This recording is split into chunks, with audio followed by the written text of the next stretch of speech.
to woman, or woman to men. Man to woman. From penis to vagina.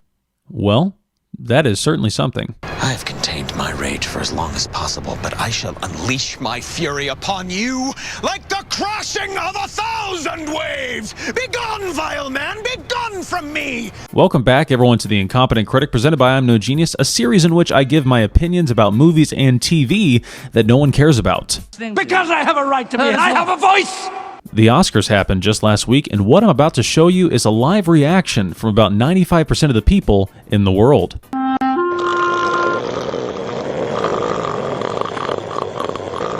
Yeah, I'm not breaking any new ground here, but no one cares about the Oscars anymore, except for me. If you don't know, almost a year ago, we released a video reviewing all of the Lord of the Rings movies, which was met with universal praise, and everyone sided with my opinions and telling of facts. Except for the fact that I mispronounced some of the character names and just straight up misremembered parts from the books. Can you read? Can you read or not, Randy? Of course I can fucking read. In all seriousness, I would like to sincerely state my regret for that taking place.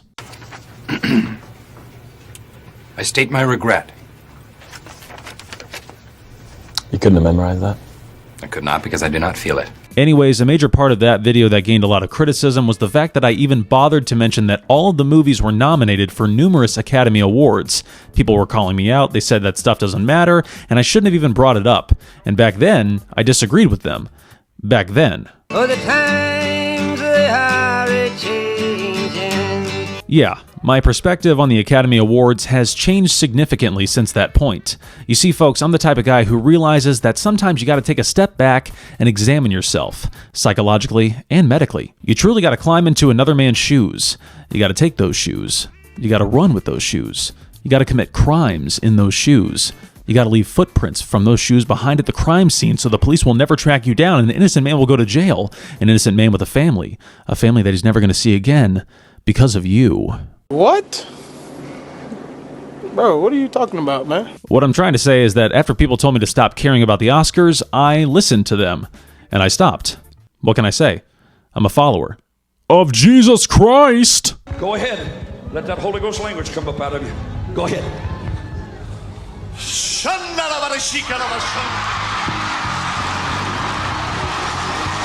I mean, it's my own fault that I cared so much about the Oscars. When I was in high school yearbook class, it was about 35% editing stuff for the yearbook and 65% waiting to edit stuff for the yearbook. So what do you do for that massive 65%?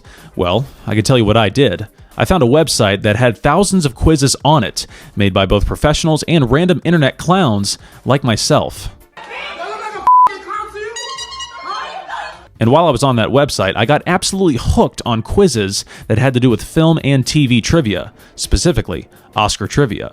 And when I say hooked, I mean hooked. I was obsessed. And when I say obsessed, I mean crazy. And when I say crazy, I mean like It's Always Sunny in Philadelphia Season 4, Episode 10, crazy. Let's talk about the mail. Can we talk about the mail, please, Mac? I'm dying to talk about the mail with you all day, okay? Pepe Sylvia. This name keeps coming up over and over again. Every day, Pepe's mail's getting sent back to me. Pepe Sylvia, Pepe Sylvia. I look in the mail. Well, this whole box is Pepe Sylvia! I knew everything about the Oscars. I knew every Best Picture winner. I knew every Best Actor and Best Actress winner. I knew the films that had the most nominations. I knew how many times actors were nominated, and I knew how many times they should have been nominated. I knew everything. And as many people know, when you have an obsession or an addiction like I had with the Academy Awards, you reach a breaking point. My breaking point came in 2020. Yeah, the year that shall not be named.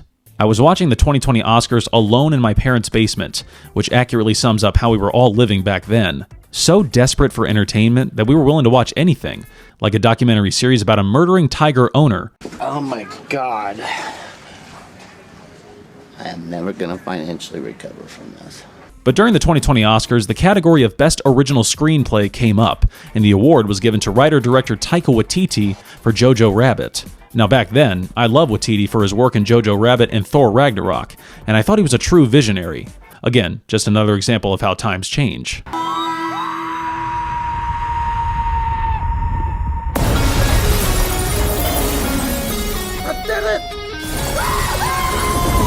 But I was so excited at the fact that Waititi won that I texted the girl that I was dating.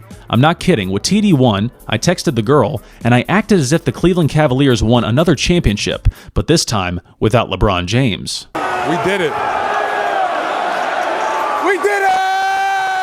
I was over the moon, and naturally I expected her to share my enthusiasm. However, she responded, "Oh, cool." That's when I knew I had a problem. Slowly but surely since that time, my affection and care for the Academy Awards has faded. I know I'm late to the party, but whatever.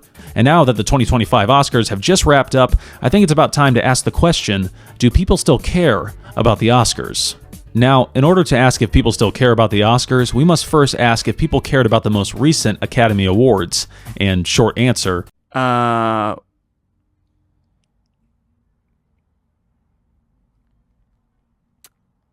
they don't. Now, I could accept this answer.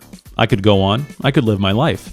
But we got to stretch this thing out as long as possible. Now, I'm going to get to all of the downsides to this year's Oscars, but I think it's fair to talk about the stuff that was actually positive in my eyes. For one, the 2025 Academy Awards was a huge year for independent films. Anora, The Brutalist, Flow, and A Real Pain all had successful nights at the Oscars. Obviously, this is a good sign for aspiring filmmakers, the fact they can scrape some money together, make a movie, and win awards, which will give them some level of mainstream success. One last thing, I want to thank the Academy for recognizing a truly independent film. This film was made on the blood, sweat, and tears of incredible indie artists, and long live independent film. Yeah, okay, thanks.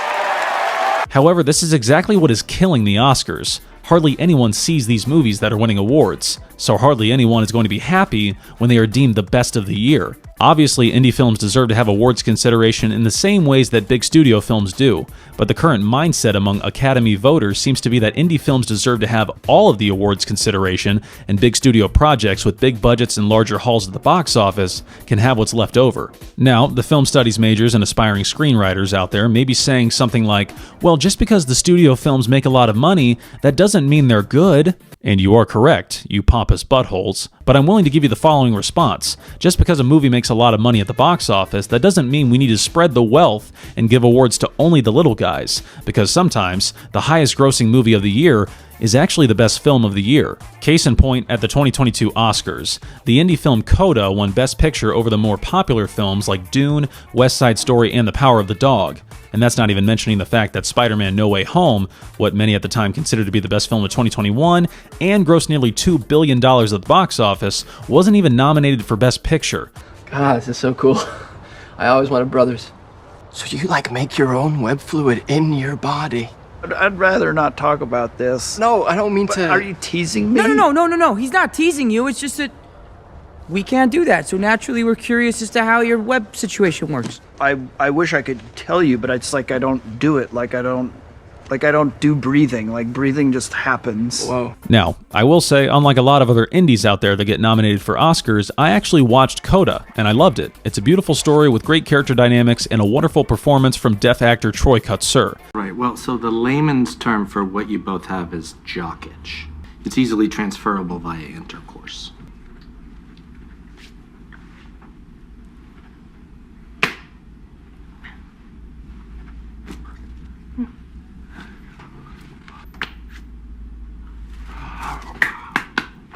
However, even 4 years later, after the nostalgia of seeing Tobey Maguire and Andrew Garfield again is worn off, I can still say that Spider-Man No Way Home was the best film of 2021 and deserved to win Best Picture, or at least be nominated. But the fact remains, it wasn't because it was too mainstream. I know I sound like a dumb Marvel guy right now, and I accept that criticism.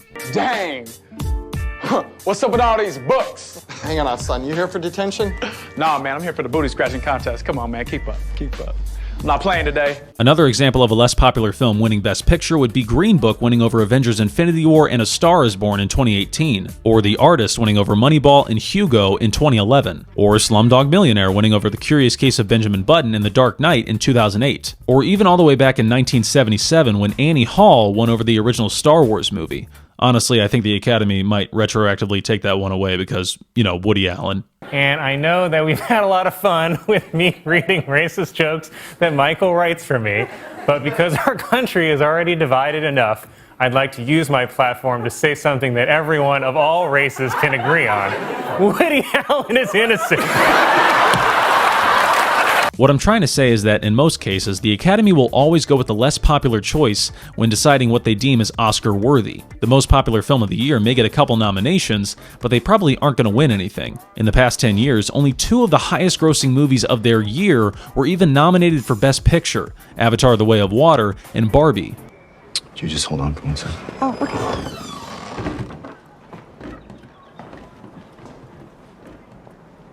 Sublime!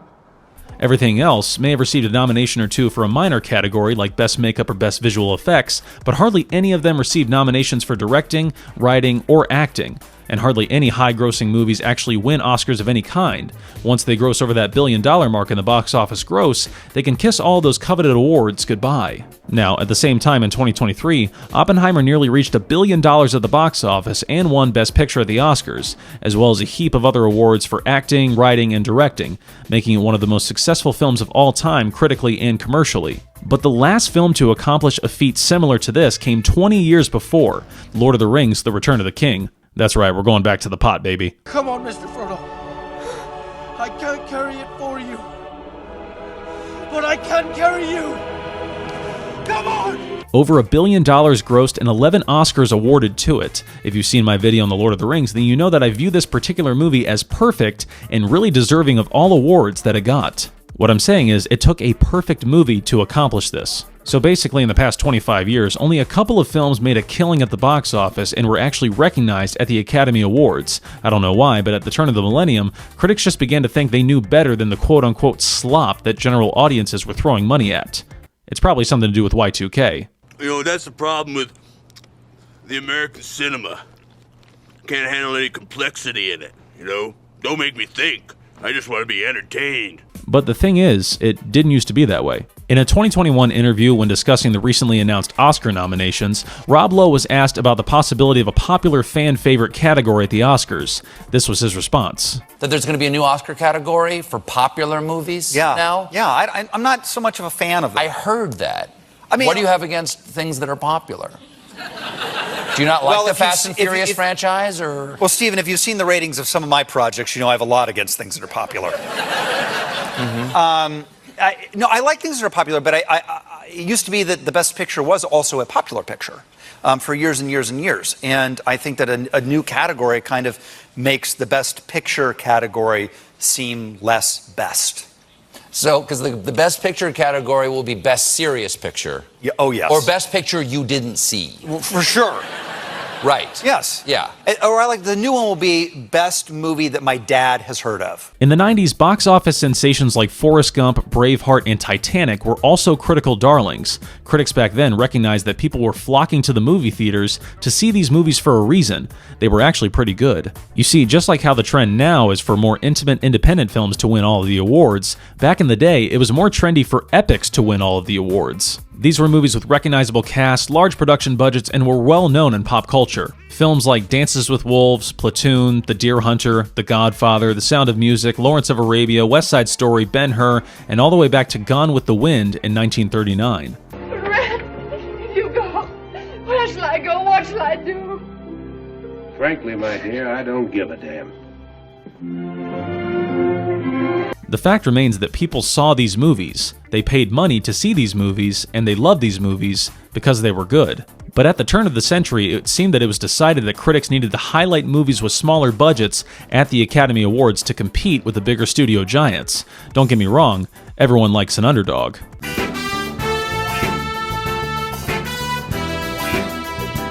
For example, Rocky, in 1976, was an independent film written by a relatively unknown actor named Sylvester Stallone. It cost basically nothing to make, made a decent haul at the box office, and even got nominated for Best Picture. Flash forward a couple months, the movie is going up against beloved films like All the President's Men, Network, and Taxi Driver. No one expects Rocky to come away with anything, but shocking everyone, it steals away the coveted Best Picture award. And the winner is Rocky Irwin.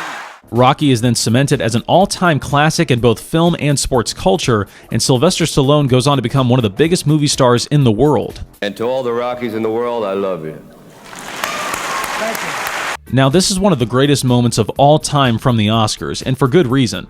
Underdog movie with a shoestring budget wins big on the biggest critical stage. It's a storybook ending that happens only once in a lifetime. Or, if you fast forward to the 21st century, the type of ending that happens basically every year. Critics in the modern era love drama. They love it so much, in fact, that they want every single Oscar ceremony to have drama. They want to recreate that underdog victory that Rocky had back in 1976, but the problem is, they want it to happen every single year. And frankly, it gets tiring after a certain period of time. In the modern era, when it comes to award consideration, it seems that critics essentially look at all of the films from the past year, and their thought process goes something like this. Oh wow, this film has pretty good characters, a pretty good plot, and it's entertaining as heck. It made $900 million at the box office, which means that general audiences absolutely love it. Yeah, it's okay, I guess. Oh wow, this film has pretty good characters and a pretty good plot. It's not incredibly entertaining, but it's got good cinematography and acting. Let's see how much money it made. Oh, only $56 billion. Barely anyone saw it. This is a work of art. What you just said is one of the most insanely idiotic things I have ever heard. Everyone in this room is now dumber for having listened to it. Let's go back to the 2025 Oscars. Anora won Best Picture over Dune Part 2, and many like myself consider Dune Part 2 to be a cinematic experience unlike anything in recent memory, which is astounding considering it stems from a novel series that gets pretty weird and niche as time goes along. This is my father's ducal signet. I am Paul Muad'Dib Atreides, Duke of Arrakis. Erudit Dina Heshidani. But Dune Part 2, at its heart, was gripping, had incredible visuals, phenomenal music, great directing, and great performances all around, particularly from Timothée Chalamet and Austin Butler. May thy knife chip and shatter.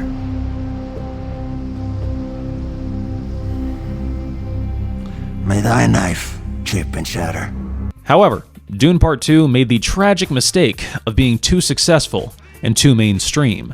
So, they said goodbye to any potential Oscars for directing, writing, acting, and Best All-Around Picture. Dune Part 2 only received 4 Oscar nominations, 3 of which were for minor categories. In comparison, Emilia Perez, which many viewers have described as Diarrhea the Musical, received 13 nominations and came away with 2 big wins. Zoe Saldana won Best Supporting Actress, which to be fair, she was the best part of a really bad movie. And the film was also given the award for Best Original Song for this piece of art.